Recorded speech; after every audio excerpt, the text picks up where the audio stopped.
प्रधाना तिसरा सदा कार्यरता तथैवा। इस श्लोक में, और मैंने आपको बताया था संस्कृत में श्लोक का मतलब ये है, इसको जननी कहा जाता है, भाषाओं की जननी है संस्कृत। और सबसे वैदिक, सबसे पुरानी संस्कृति मेरे भारत देश की, और फिर यूनान की, यूनानी भाषा। संस्कृत और यूनानी भाषा सबसे पुरानी भाषा है। अंग्रेज तो 1212 में आए और हमारी हिस्ट्री हजारों वर्ष पूर्व है। यदि उसका प्रूफ देखना है तो जो हमारे 18 पुराण ग्रंथ हैं, काव्य हैं, आरण्यक हैं, ये तमाम ग्रंथ संस्कृत में लिखी हुई। और इसको जननी कहा जाता है, जैसे माँ होती है। एकमात्र दुनिया का भारत देश जिसको माँ कहा जाता है, एकमात्र भारत का देश जिसका विशाल लोकतंत्र, एकमात्र भारत देश जो दुनिया का सबसे ज्यादा पॉपुलेशन वाला है, 140 करोड़। और जब आजाद हुआ 39 करोड़। आप सोचिए, अभी मात्र 78 साल हुए, 100 करोड़ और बढ़ गया। तो इतना विशाल लोकतंत्र। और क्यों चल रहा है? 7 धर्मों के लोग यहाँ पर मीन रहते हैं, हिंदू, मुस्लिम, सिख, ईसाई, जैन, बौद्धिस्ट, पारसी। और मेरी भारत माँ संविधान सबके लिए लिख के गई, हर धर्म के लिए बोला है। जिस तरह की माँ हर बेटे को प्रेम करती है, अरे माँ हर बेटे को प्रेम करती है, तो मेरा भारत का जो संविधान है, विशाल आत्मा है, ये हर धर्म को प्रेम करता है, हर धर्म के लिख के गई। ये कुछ नहीं बोला कि हिंदू का धर्म बहुत बड़ा ग्रंथ है और कुरान छोटा है।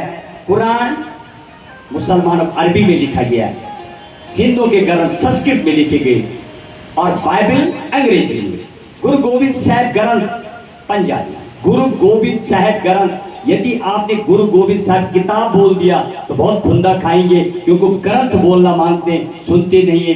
कोई भी अपने धर्म के बारे में एक शब्द सुनना नहीं मानता। तो मेरी भारत माँ ने यही बोला है, हर एक का एक ही। अरे आप अपने में घटित करें, जैसे माँ का शरीर है, वो कम ज्यादा प्यार नहीं करती। हो सकता है कि कोई बेटा अच्छा लगता है, वो एक गुण है, गुण के बेस। लेकिन जब बारी आएगी फैसले की तो उसका फैसला गलत हो ही नहीं सकता। ऐसे ही भारत माँ का जो संविधान है, उस एकदम विधान है, लिखा हुआ है, एक एक बातें लिख के गई हैं। उसका आज हम श्रवण करेंगे, कुछ ऐसे जुडिशरी बताएंगे। आइए इस श्लोक की ओर। परमं प्रधानम संविधानमेकं राष्ट्रस्य एका विधिपूर्ण ग्रंथा। हमारे राष्ट्र भारत का एक ही परम प्रधान ग्रंथ, और क्या है? संविधान।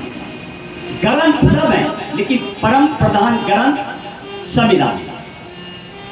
और कैसा है वो? राष्ट्र से एका विधिपूर्ण ग्रंथा। और मेरी भारत माँ का जो संविधान है, विधि विधान से पूर्ण प्रमुख ग्रंथ है वो मेरे देश का। पूरा विधि का देश है। जापान, भारत इस बुक से चलता है। अमेरिका कोर्ट सुपरमेसी, मतलब जैसे फैमिली में है, किसकी चलेगी? फादर, पिताजी नहीं तो माँ की चलेगी, माँ नहीं तो बड़े भाई की चलेगी। ऐसे ही ये भारत माँ का जो संविधान है, भारत देश विधि से चलता है, न्याय से चलता है, इस संविधान से चलता है। यदि सजा हो गई, अपराध हो गया, आपको न्याय चाहिए, तो इस पुस्तक का ही मदद लेना हो। कोई ग्रंथ, कोई गुरु गोविंद साहब का ग्रंथ हो या श्रीमद् भागवत हो, कोई ग्रंथ कोर्ट में नहीं आने वाला बचाने के लिए। आपको ये परम प्रधान ग्रंथ के नियम वहां चलेंगे। जज इसी बात को सुनेगा। और कैसा है वो आगे? विधि न्याय कार्य विधय प्रधाना तीसरा सदा कार्यरता तथैवा। और इसके 3 अंग, जैसे शरीर के 5 अंग हैं काम करने के लिए, हाथ, पैर, आंख, नाक, देखने के लिए आंखें, सुनने के लिए कान है। ऐसे मेरे भारत माँ संविधान के 3 अंग काम करते हैं। आपकी सेवा में 3 आपके लिए दिए गए। पहली है, क्या है? विधायिका, जिसको आप चुन के भेजते। सांसद, आपके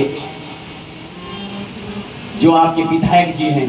प्रधान है, 3 कैटेगरी है, प्रधान, विधायक, सांसद। ये विधायिका।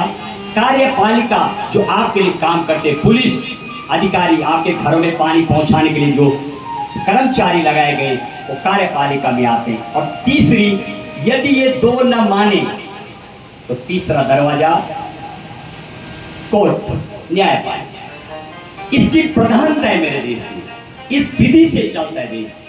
पुलिस सिर्फ पकड़ के ले जाती है, पुलिस किसी अपराधी है या नहीं ये पुलिस नहीं बताती है, ये जज बताता है। पुलिस को कोई अधिकार नहीं है बोलने का, उसके लिए कोर्ट बोलता है। आपने देखा जब कोर्ट में ले जाया जाता है, जब भी अपराध होगा तो ये जज सुनता है। वहाँ महिलाएं भी जज हैं, पुरुष भी हैं, वो सुनती है तब फैसला देती है। ऐसे ये संविधान की व्यवस्था। कैसा ये तीसरा सदा कार्यरता तथैव, और तीनों अंग अपने नियम हिसाब से काम करते हैं। एक चौथा अंग और है उसका बड़ा, उसको बोलते खबर पालिका, मीडिया जो आप तक पहुंचाता है।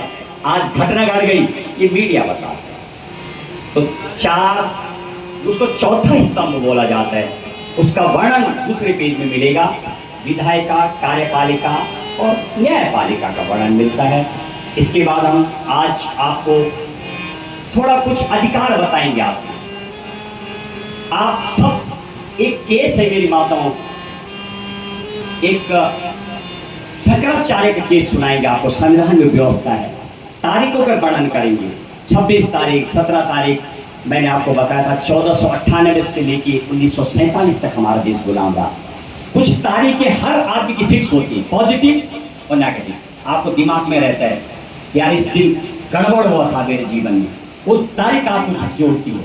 और कभी कुछ बहुत पॉजिटिव खबर होती है तो वो भी आपको पॉजिटिव करती है, और वो अपने आप होता है। 26 तारीख देश आजाद हुआ, पहले दिन स्वतंत्रता दिवस मनाया गया, संविधान बना। 17 तारीख को देश के पहले डच लोग आए, उन्होंने गुलाम बनाया।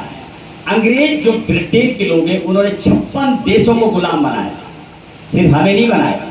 और सबसे ज्यादा गुलाम रहने वाले हम, सबसे ज्यादा विद्वान मेरा भारत देश, सबसे पहले पुराण लिखे हमने। कहीं ना कहीं प्रॉब्लम, क्योंकि सबसे ज्यादा अनेक धर्मों के लोग भारत में रहते हैं, अनेक जाति के लोग रहते हैं। तो उन्होंने जो संविधान का निर्माण किया, तो संविधान निर्माण का मतलब ये था, उन्होंने कल्पना की ये देश चलेगा कैसे।